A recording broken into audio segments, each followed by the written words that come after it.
Ang walang kapantay na martial god, unang yugto. Kabanata 1621, tutulungan kita. Sanay na ako dito. Sabi ni Mo Linzu. Alam ko kung gaano ka kagaling.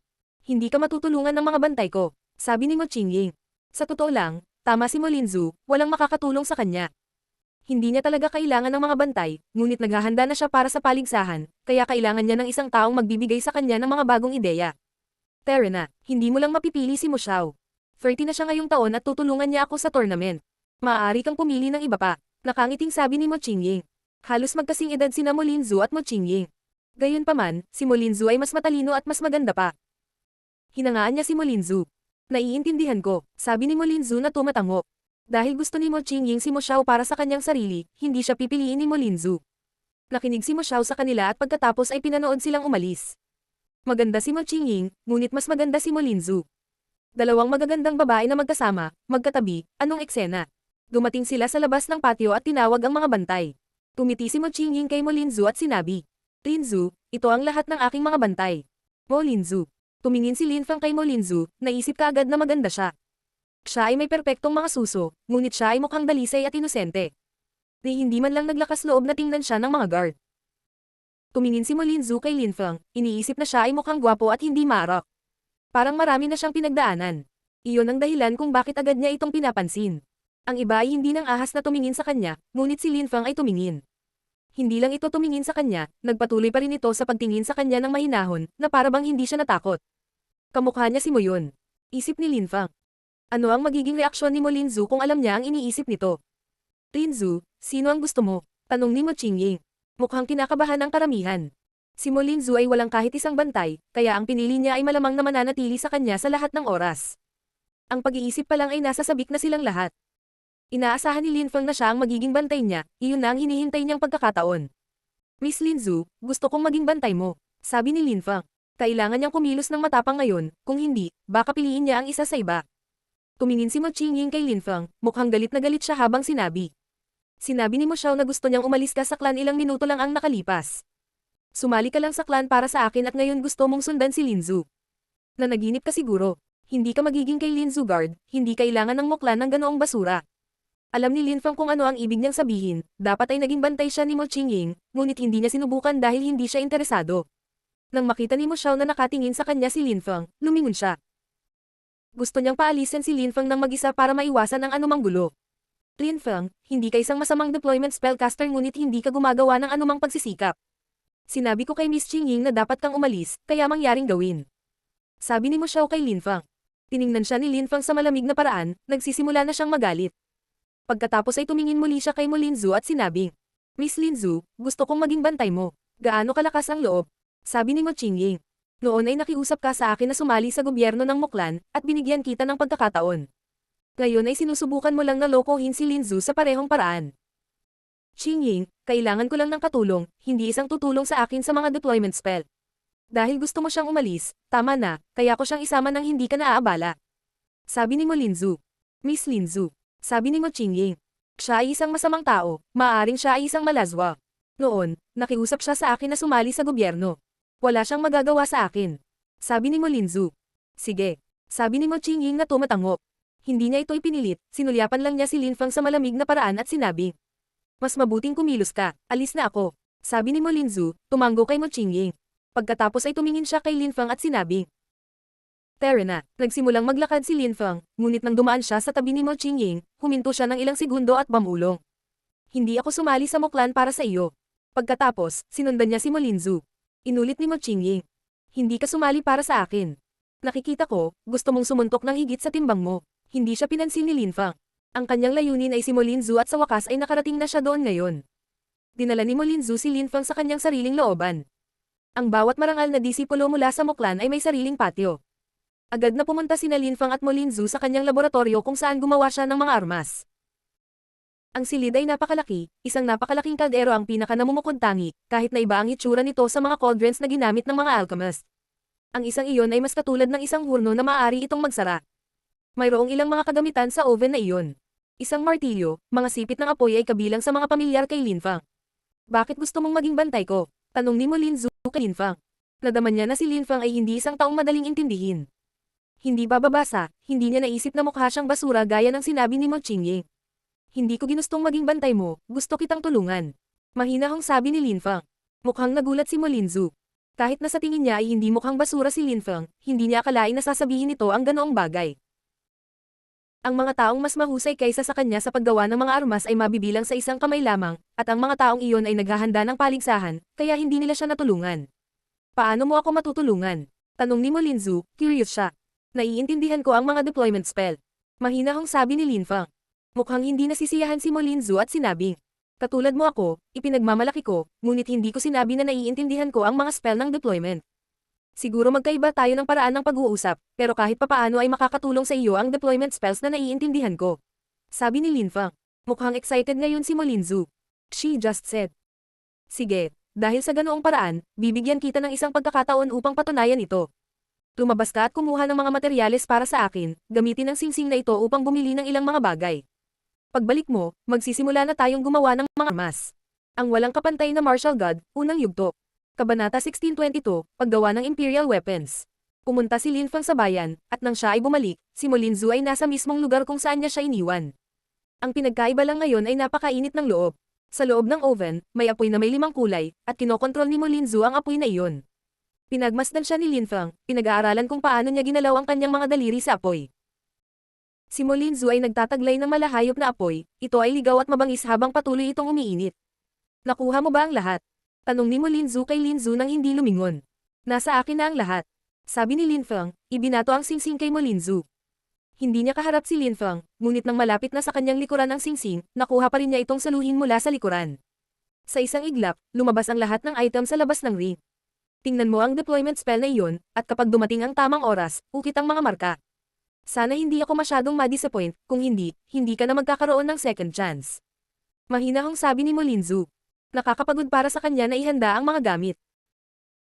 Bukod pa rito, ang mga materyales na ginamit niya ay napakamahal, kaya kung nabigo ang deployment spell, hindi siya magiging masaya kay Lin Feng. With that, binato niya ito ng libro gagawin ko ang aking makakaya. Tumanggo si Lin Feng at kinuha libro. Siniyasat niya ito sa kanyang makajos na kamalayan at pinag-aralan ang mga marka. Sa sobrang bilis, muli niyang iminulat ang kanyang mga mata. Makalipas ang ilang sandali, naglagay si Mo Linzu ng mas maraming materyales sa apoy. Mayroong maraming mga diskarte sa paggawa ng mga armas, at ang mga tagagawa ng armas ay maaaring gumamit ng mga umiiral na diskarte o gumawa ng mga bago. Gayunpaman, ang pag-asa sa sariling pamamaraan ay napakahirap dahil mahirap malaman kung anong mga bagay at materyales ang gagamitin. Ito ay isang proseso ng paulit-ulit na pagsubok bago magtagumpay. Karamihan sa mga master ay hindi sinubukan iyon, kadalasang sinubukan nilang baguhin ang isang umiiral na pamamaraan. Espada. Isip ni Lin Feng. Wala pa ring hugis ang sandata, ngunit masasabi niyang ito ay magiging napakatalas. Ukitin ang mga marka. Biglang sigaw ni Mo Linzu.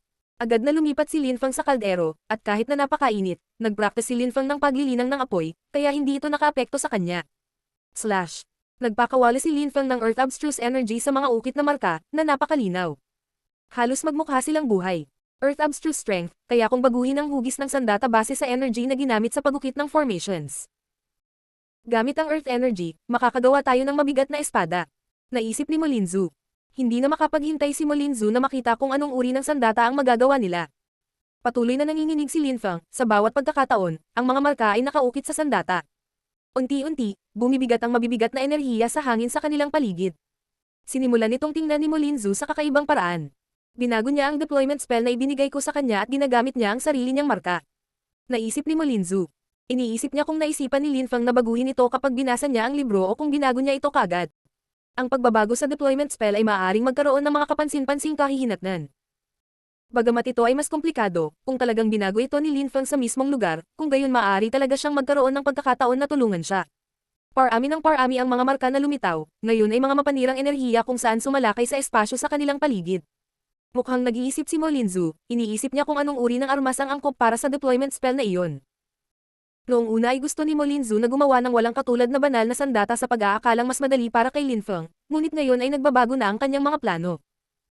Matapos baguhin ni Lin Feng ang deployment spell, napagpasyahan niyang palitan ang sandata, baka gawin itong imperial weapon. Ipinagpatuloy ni Lin Feng ang pagukit ng mga marka, sa kalaunan ay hinukit ang huli. Isang nakakatakot na lakas ang pumuno sa silid matapos mabunot ang huling marka. Kung inukit ni Lin Feng ang mga iyon sa isang anteng-anteng, ito ay sapat na upang banta ang isang mababang antas na emperador. Sa karanasan ni Mo Linzu, maaaring nakakatakot ang sandata na iyon. Matapos ukitin ni Lin Fang ang mga marka, tumanggo si Mo Linzu sa kanya na may ngiti na nagsasabing kinikilala niya ang talento ni Lin Fang. Nagdagdag si Mo Linzu ng ilang materyales sa apoy, at pagkatapos noon, gumamit siya ng napakalaking martilyo upang bigyan ito ng mas magandang hugis. Ding! Isang malakas na kalabog ang umalangaw sa tuwing nahuhulog ang kanyang martilyo. Tumiti si Lin Fang, naisip niya na ang isang magandang babae na gumagamit ng martilyo ay isang nakakatawang eksena. Tutulungan kita. Sabi ni Lin Fang kay Mo Linzu. Lin Fang, yan ang dancing windhammer technique, hindi bagay sa iyo. Tutulungan kitang matuto ng isa pang pamamaraan ng martilyo, ngunit kahit na anong pamamaraan ng martilyo ang gamitin mo, ang layunin ay gawing perpekto ang sandata. Manood ka na lang at matuto. Sabi ni Mo Linzu, na nagmartilyo pa rin ng sandata. Tumanggo si Lin Fang, tinanggap na wala siyang karanasan, sumangayon siya na hindi angkop sa kanya ang hammer technique. Gaano kintersan? Isip ni Lin Fang. Siya ay nabihag, ngunit hindi sa kanyang katawan, ngunit sa kanyang mga galaw. Ang bawat paggalaw ay mahalaga, na nag-aambag sa pangkalahatang lakas at katumpakan ng bawat welga. Kahit na sa kanyang husay, malaki ang posibilidad na mabaygo.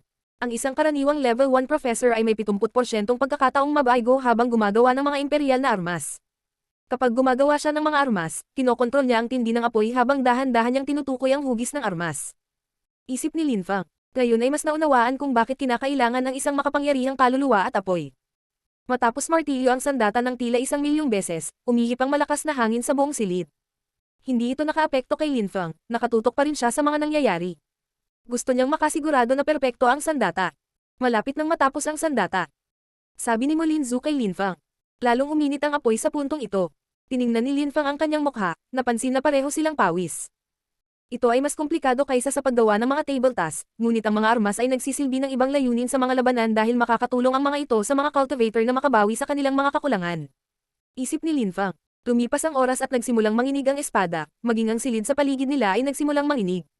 Hindi tumigil sa pagtutok si Mo Linzu, isang hakbang na lang sila ngayon. Bumangon ka, sabi ni Mo Linzu, itinaas ang kanyang ulo. Pakipot. Nakipagkamay si Mo Linzu at ang mga marka ng apoy ay lumipad sa buong sandata. Ang eksena ay hindi kapani-paniwala, ito ang unang pagkakataon na nakakita si Lin Fang ng ganoon. Sa wakas, bumangon ang espada at sumipol. Tila mabigat, mapanira, at matalas. Nagawa natin. Sabi ni Mo Linzu, na nakangiti sa maningning na paraan.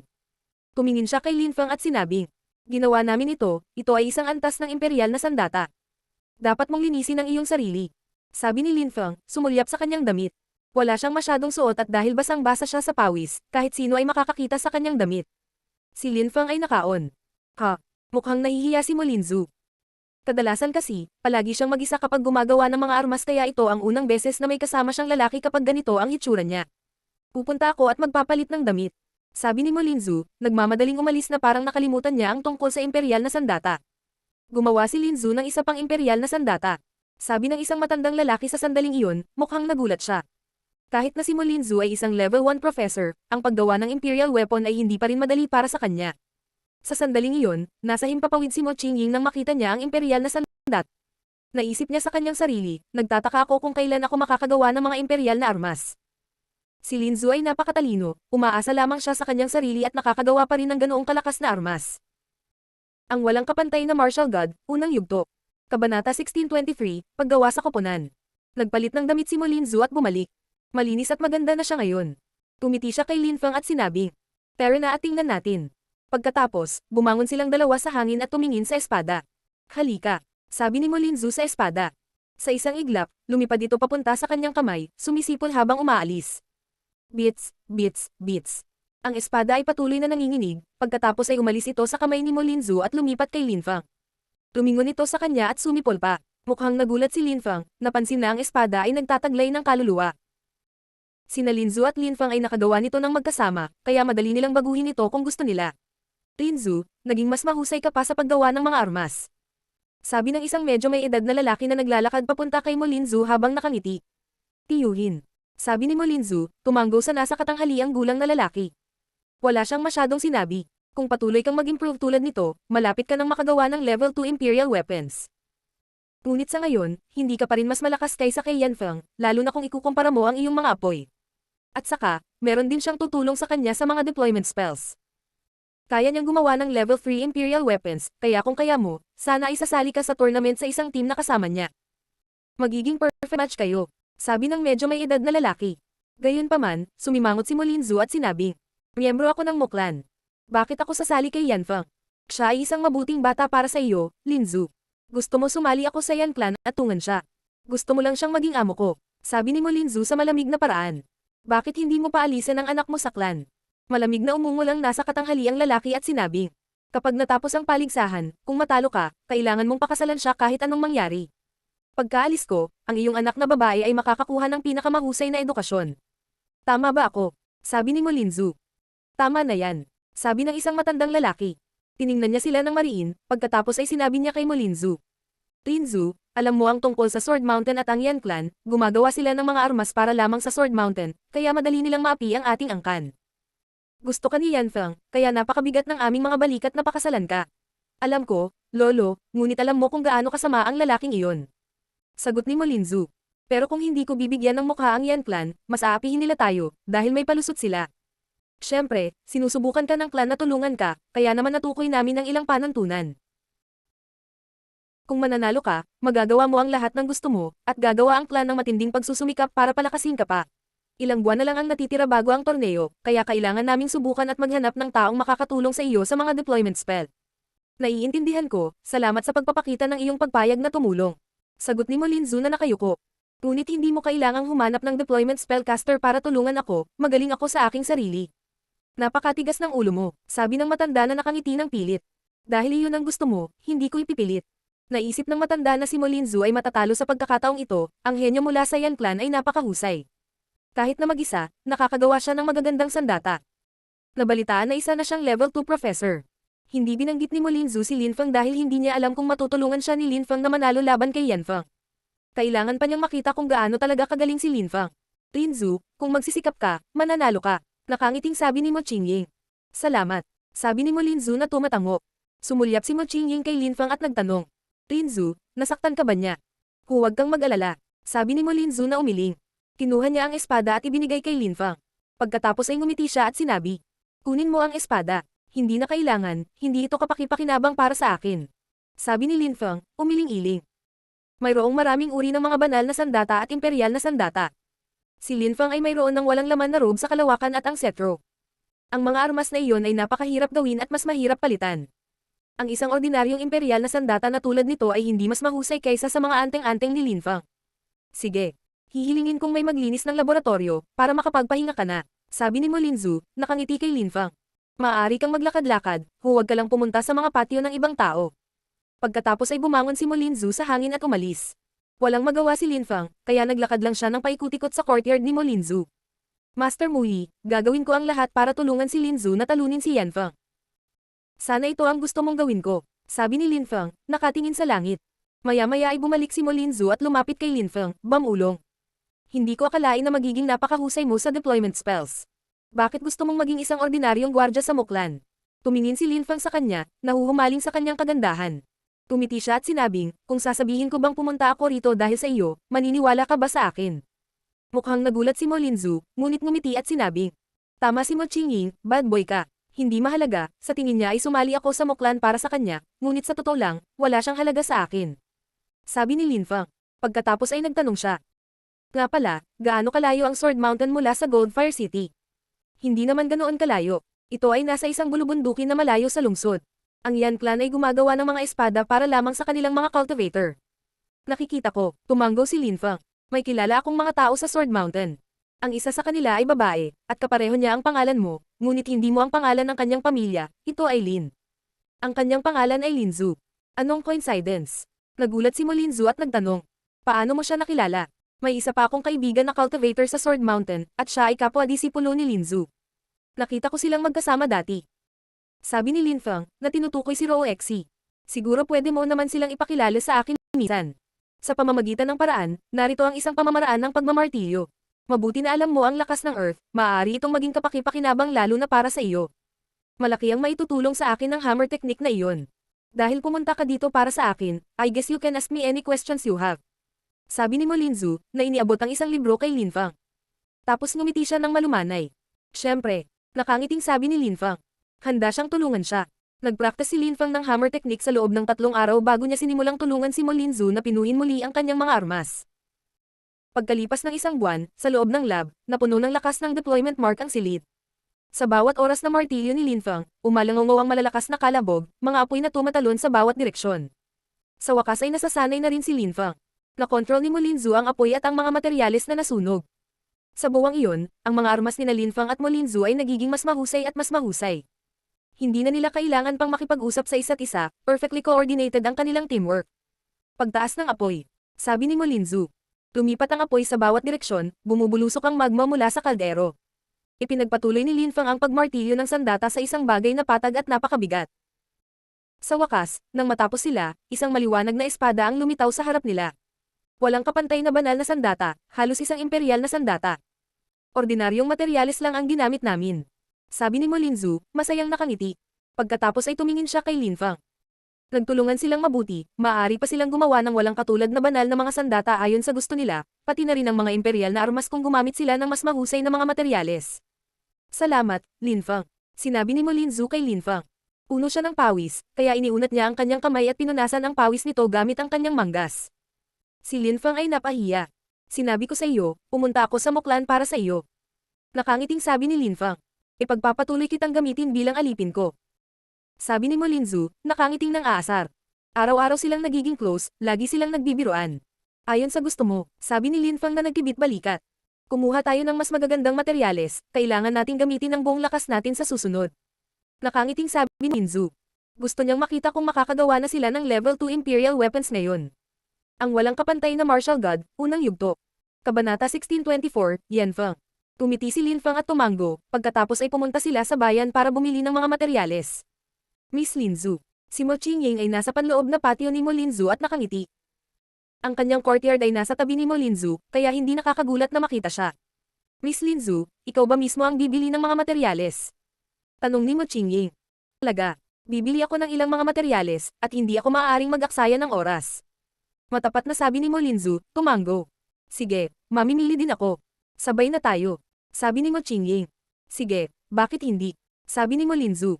Tumingin si Mo Qingying kay Mo Xiao at sinabi. Mo Xiao, sumama ka sa akin.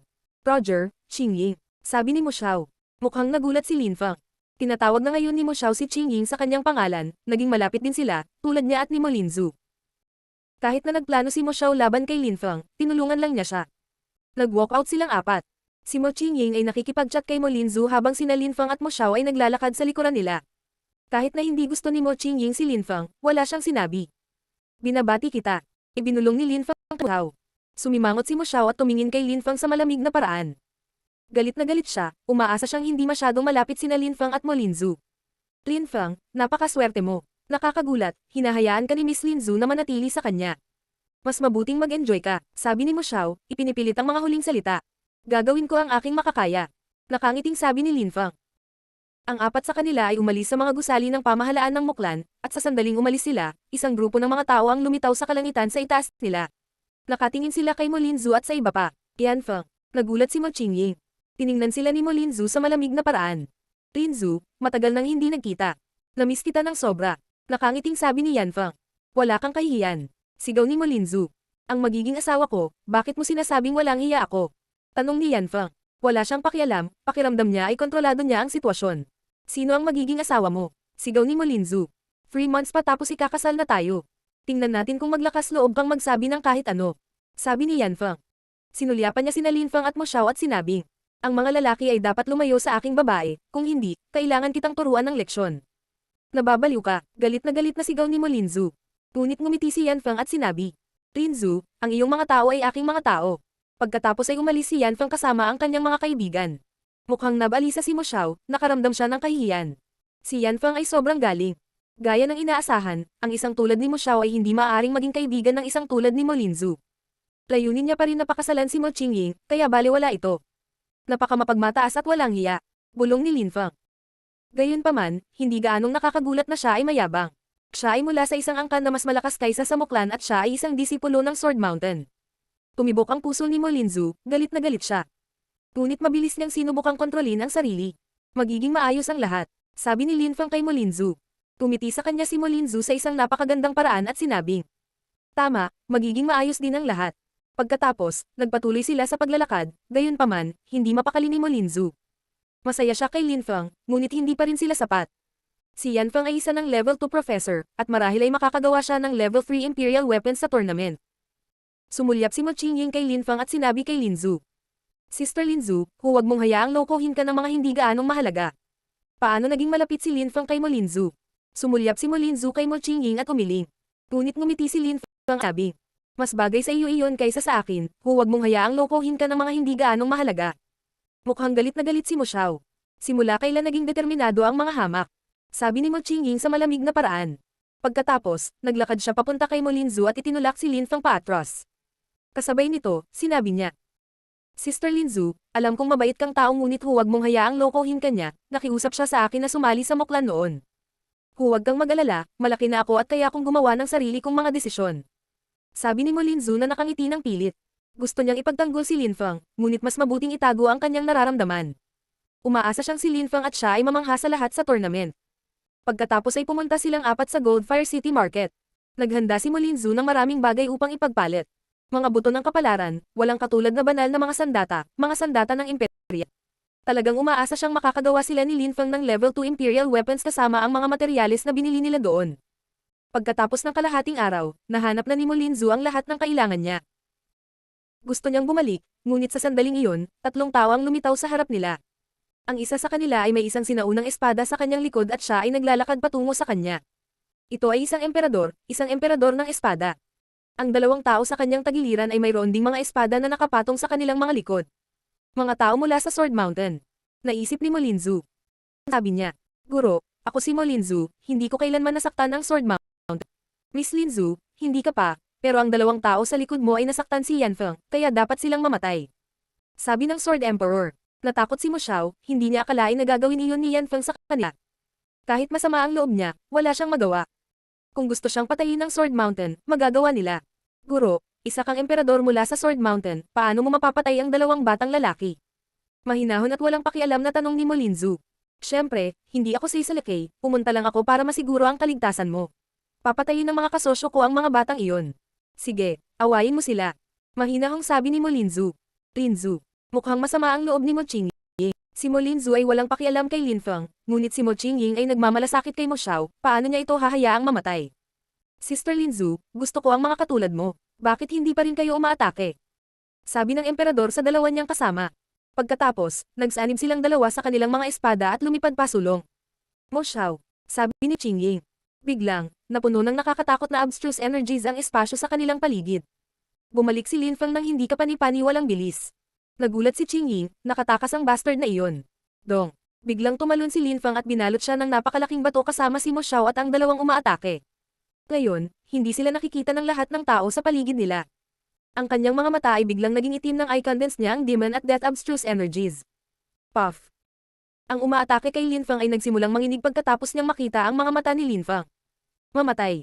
Nang makita ni Mo Xiao na ang cultivator na umaatake sa kanila ay huminto sa paggalaw, inilabas niya ang sarili niyang fire energies. Gayunpaman, ang kanyang apoy ay hindi masyadong nakaapekto sa cultivator. Ang enerhiya ng kamatayan ni Linfeng ay nagdulot na ng maraming pinsala. Ayaw ni Linzu na ipakita ko kung gaano ako kalakas. Isip ni Linfeng. Sinabi niya sa isa pang nagtatanim ng espada, gamit ang telepathy. Narito. Ang taong iyon ay tumingin kay Linfeng, nakatitig sa kanyang mga mata. Pagkatapos, sinimulang sirain ng demonyo, kamatayan at pagmumura ang kanyang katawan. Matapos masira hanggang sa 9 na layer ng Zunqi, ang pinakamahusay na abstruse energies ni Linfeng ay demonyo, earth, kamatayan at cursing abstruse energies. Ilang tao ang makalaban sa kanya na nasa parehong antas. Ang pag-atake ni Linfeng ay nagbigay daan kay Mo Xiao na gamitin ang kanyang apoy. Pagkaraan ng maikling panahon, nawala ang bato, at ang 2 cultivator ng espada ay namatay na, nasunog ng buhay ng apoy ni Mo Xiao. Ang walang kapantay na martial god, unang yugto. Kabanata 1625, ang plot ni Mo Xiao. Patay na sila. Ang emperador ng espada ay namangha. Wala siyang pakialam na panoorin ang labanan dahil inaakala niyang ang mga kasama niya ay gagawa ng madaling gawain sa 2 gwardya. Nagulat din si Mo Qingying. Nakatingin siya kay Mo Xiao, nagtataka kung kailan naging ganoon kalakas si Mo Xiao. Siyempre, hindi man lang niya naisip na may nagawa si Linfeng. Akala lang niya ay sinubukan nitong tumakas. Hindi nagulat si Mo Linzu. Alam niya na nakakatakot ang abstruse energies ni Linfeng. Iyon ang dahilan kung bakit siya ay sumang-ayon sa labanan sa unang lugar. Master, anong ginagawa mo? Hindi ka naman magalit dahil sa laban nila diba? Sabi ni Mo Linzu matapos niyang mapansin ang emperador na nagagalit. Napakagaling. Malamig na sabi ng Sword Emperor. Gusto niyang patayin sina Lin Fang at Mo Xiao noon, ngunit naging ilaw siya at umalis. Dalawang disipulo mula sa Sword Mountain ang namatay laban sa dalawang gwardya mula sa Muklan, ito ay isang kahihiyan. Bumalik na tayo. Sabi ni Mo Linzu kina Lin Fang at Mo Xiao. Tapos umalis na silang apat. Naglakad si Mo Qingying kay Mo Xiao at may sinabi. Mukhang curious siya, gusto niyang malaman kung paano nanalo si Mo Xiao. Nagpunta sina Mo Linzu at Lin Fang sa lab. Nagbigay si Mo Linzu ng libro kay Lin Fang at sinabi. Sa pagkakataong ito, gusto kong gumawa ng Imperial Armor. Ang deployment spell para dito ay nasa dito, kaya tingnan mo. Tumanggo si Lin Fang at siniyasat ang libro. Sa bawat pagkakataon, bago nagsimulang gumawa ng mga armas si Mo Linzu, napagkasunduan nila ang lahat para magawa nila ang pinakamahusay na sandata na posible. Maaari kong gawing mas mahusay ang deployment spell na iyon, sana ay angkop ito para sa armor. Sabi ni Lin Fang. Tumiti si Mo Linzu at sinabi. Mukhang hindi mo pa ginamit ang buong lakas mo noon. Ikaw rin. Sabi ni Lin Fang. Tapos nagtawanan silang dalawa. Pagkatapos ay tumingin si Mo Linzu kay Lin Fang sa seryosong paraan at sinabi. Magseryoso tayo. Tingnan natin kung makakagawa tayo ng mga armas sa mas mataas na antas. Hinding-hindi ko tatanggihan ang mga kahilingan mo. Nakangiting sabi ni Lin Fang. Salamat, Lin Fang. Tumanggo si Mo Linzu, nakikita niya na si Lin Fang ay tapat at mabait. Hindi siya nagtanong ng kahit ano, sinabi lang ni Lin Fang sa kanya ang lahat ng kailangan niyang malaman. Magsimula na tayo. Kaya mo, lalo na kung mapapabuti mo ang spell. Sana talaga magtagumpay tayo. Sabi ni Mo Linzu. Matapos talakayin ang mga detalye, pinakawalan ni Mo Linzu ang kanyang apoy. Sa pagkakataong ito, ang kanyang apoy ay mas maliwanag kaysa dati. Naramdaman ni Lin Fang kung gaano kahanga-hanga ang kanyang apoy, na nagpapahiwatig na ang kanyang kaluluwa ay malamang na napakalakas din. Natunaw ni Mo Linzu ang ginto, pagkatapos ay isinawsaw niya ito, at pinakintab. Tumpak ang bawat galaw niya. Kalmadong pinagmamasdan siya ni Lin Fang. Pagkatapos, nagsimula siyang magukit ng mga deployment mark. Gumagawa sila ng armor sa pagkakataong ito, kaya hindi gumamit si Lin Fang ng nakakasira na deployment spell, ngunit isang defensive. Dalubhasa siya sa pagcast ng mga nakakasakit na spell sa deployment, ngunit hindi sa mga spell ng deployment ng defensive. Di bale, ginawa pa rin niya ang best niya. Pinalitan niya ulit yung deployment spell, nakakamangha. Ito ay halos nakakalungkot na maglagay ng isang hindi kapani-paniwalang defensive deployment spell sa armor na ito. Iniisip ko kung magiging perpekto ito para sa armor bagaman. Isip ni Mo Linzu habang pinapanood si Lin Fang. Iyon ang unang pagkakataon na nakita niya si Lin Fang na nakatutok, dahil mas nagsisikap siya sa pagkakataong ito, mas matagal din siyang gumuhit ng mga marka. Si Mo Linzu ay napuno ng pag-asa. Sa mahusay na deployment spell at magagandang materyales, ano ang magiging itsura ng kanilang Imperial Armor? Sa isa pang patio, sa isa pang lab, sinusubukan din ni Mo Qingying at Mo Xiao na lumikha ng isang imperial na sandata. Iyon ang unang pagkakataon na sinubukan nila, si Mo Qingying ay natatakpan ng pawis, ang kanyang kaldero ay napapalibutan ng nakasisilaw na apoy. Kakatapos lang ni Mo Xiao sa pagukit ng mga deployment mark ay ngayon ay humahampas sa armas. Sinusubukan nilang gumawa ng isang malaking talam at halos tapos na sila. Kinabahan si Mo Qingying, alam niya na kung gusto niyang sumali sa tournament, kailangan niyang magpakabuti. Hindi dahil may limitadong bilang ng mga tao na pinapayagang lumahok, ito ay ang Muklan na hindi papayag na umalis ang mga tao kung hindi sila sapat. Kung hindi, sila ay haantong sa kahihiyan sa kanila. Ang talam ay mukhang mas mahusay at mas mahusay, ito ay nagsisimula na maglabas ng paghiging tunog. Tulad ng karamihan sa mga tao, maaari lamang siyang gumawa ng mga espada at talam. Wala siyang kaalaman o kapangyarihang gumawa ng mga espesyal na armas tulad ng mga cetro o sinaunang salamin. Sa wakas, kumislap ang talam, mukhang uhaw sa dugo. Pakipot, sabi ni Mo Qingying. Ang mga ilaw ay tumaas hanggang sa langit, tumagos sa kisame ng kanilang silid. Isang imperial na sandata. Nagulat si Mo Qingying, sa wakas ay nakagawa na siya ng imperial na sandata. Qingying, nagawa namin. Masayang sabi ni Mo Xiao. Tinulungan niya si Mo Qingying na gumawa ng imperial na sandata. Kahit noong una ay nanloko siya para maging personal assistant niya, nagsumikap pa rin siyang patunayan sa kanya na worth it siya. Ginugo niya ang karamihan sa kanyang oras sa pag-aaral. Alam niya na ang tanging paraan para mapaibig si Qingying sa kanya ay ang pagbutihin ang kanyang mga kontribusyon. Talagang ginawa namin. Sabi ni Mo Qingying na nakangiti sa maningningan. Nang makita ni Mo Xiao ang kanyang maningning na ngiti, dahan-dahan siyang naglakad patungo sa kanya at inilagay ang kanyang mga kamay sa kanyang pisngi. Parang gusto niyang panasan ang pawis sa noo nito. Qingying, ang ganda mo talaga. Nang inag si Mo Qingying at biglang nagbago ang ekspresyon ng mukha niya. Walang hiya. Biglang nagbago ang ekspresyon ng mukha ni Mo Xiao nang tumalon siya pabalik. Qingying, ako. Mo Xiao, napakalayo mo na. Sigaw ni Mo Qingying. Tumibok ang puso ni Mo Xiao habang sinasabi niya. Miss Qingying, napakaganda mo, at matagal na kitang gusto, baliw ako sa iyo. Hindi ako gagawa ng ganyang effort kung hindi dahil sa iyo. Alam kong mababa ang katayuan ko sa lipunan, at hindi ko dapat ginawa iyon. Pasensya ka na kung nagalit ako sa iyo. Alam ko na ang dapat kong gawin. Miss, Ingat ka, sabi ni Mo Xiao, dahan-daang naglakad pa atras. Tapos, tumalikod na siya at umalis. Si Mo Qingying ay binigyan siya ng malamig na titig. Nakagawa na sila ng imperial na sandata at ngayon ay wala ng maraming oras bago ang paligsahan, kaya hindi siya binitawan ni Mo Qingying. Tumigil ka, huminahon si Mo Qingying at bamaantong hininga. May kailangan ka pa ba akong gawin, miss? Tanong ni Mo Xiao. Hindi ka makakapunta, sabi ni Mo Qingying. Kung hindi ko ginawa iyon, nagpatuloy ako sa palihim na panaginip tungkol sa iyo, ngunit ngayon ay nagkamali ako at hinahamak mo ako. Hindi ako pwedeng manatili. Kung gusto mo akong patayin, maiintindihan ko. Sabi ni Mo Xiao, ibinaba ang kanyang ulo. Sinusubukan niyang magmukhang biktima para pilitin ang kamay ni Mo Qingying. Sa ngayon, maraming tao ang nagkukumpulan sa labas ng lab niya. Si Mo Qingying ay nakakagulat na gumawa ng isang imperial na sandata. Qingying, nagawa mo. Sabi ng isa na ikinagulat niya. Ito ay ama ni Mo Qingying. Mo Xiao, masyadong agresibo ang reaksyon ko. Hindi kita hinahamak, talagang gusto kita. Please kalimutan mo na yung outburst ko kanina. Masyadong malayo ang napuntahan ko, kaya pasensya na. Sabi ni Mo Qingying sa mahinang boses. Ang ibig mong sabihin ay gusto mo akong makasama. Tanong ni Mo Xiao, na nakatitig kay Qingying. Kailangan ko ng oras para mag-isip tungkol dito, okay? Tanong ni Mo Qingying. Gagawin ko ang lahat para sa iyo, mamamatay ako para sa iyo. Sabi ni Mo Xiao.